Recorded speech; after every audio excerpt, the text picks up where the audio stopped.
各位，我们这次呢来汐止啊，除了吃美食之外，我们还有另外一个目的。没错大家还记不记得我们之前有拍过一支片？我不冷了。对，那支我来汐止呢有做一个打呼的治疗。没错。然后其实那支片拍完之后，有超级多人都非常的有兴趣，不管是他自己本身有遇到同样的问题，或者是他的家人也有打呼的问题，又来到了多利诊所。噔噔，我有一个朋友，他就是看我们那支影片之后，他就来问我相关的治疗的问题。我们后来也有问多利诊所，知道他们有新的治疗方法，没错，就是更精准、更厉害的。我们就带我们的朋友要来做咨询，我们欢迎 Tammy 姐。Tammy 姐她也有跟我同样的问题，就是打呼的问题，对不对？所以今天呢，我们就是想要跟医生咨询一下他的打呼的问题。没错。然后我想说，在就是进去咨询之前，让大家先知道一下Tammy姐她的问题点到底是什么。睡觉会打呼，常常鼻塞。然后我现在是想要来试试看，说有没有呼吸中止症的问题。我就是想来这边问问看，有没有什么解决的方法，让我睡觉不会打呼。Tammy姐，想请问一下，你的家人会觉得你打呼声音很大声吗？会。像我老婆啊，她打呼的声音是鼾声如雷哦。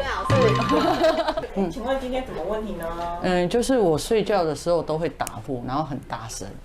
然后想说，请问医生，看有没有什么解决的方法？现在打呼，我们一般不知道你有没有听过睡眠呼吸中止症？有吗？一般人来讲呢，打呼通常隐藏的意义是，其实你有睡眠呼吸中止的问题，打呼只是它的表现而已啦。那到底要怎么知道你到底睡觉的情况到底发生了什么事呢？其实就是做检查就知道了。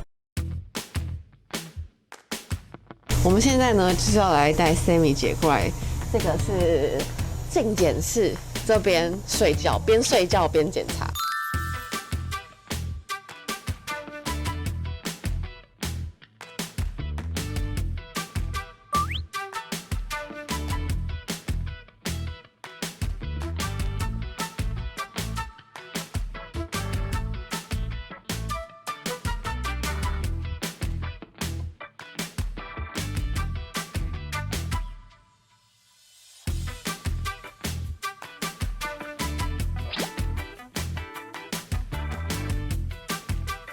对，我们现在已经都检查完，然后也听完报告了，所以刚刚在检查的时候都完全没感觉啊，没感觉。刚刚戴戴看到的时候，看到一半他就受不了，他就跑出来了。看到那个内视镜伸进去里面的时候，看着就很不舒服。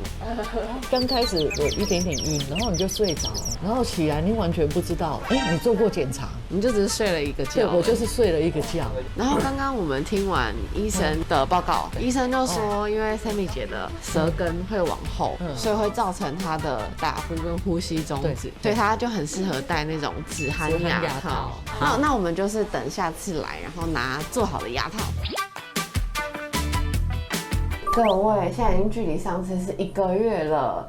因为 Tammy 姐已经拿牙套回去戴了一阵子，所以这次呢，我就陪她一起回诊，看一下她的呼吸道啊，或者是口腔有什么样的改善。这一张是你戴牙套前，其实如果你有印象哦，我们做的睡眠内视镜检查，你就是舌根挡住你的呼吸道了。戴牙套前哦，呼吸道很窄哦，只有3 mm， 戴了牙套再照一个 X 光。呼吸道就被打开了。那其实牙套的效果就在这里，没错。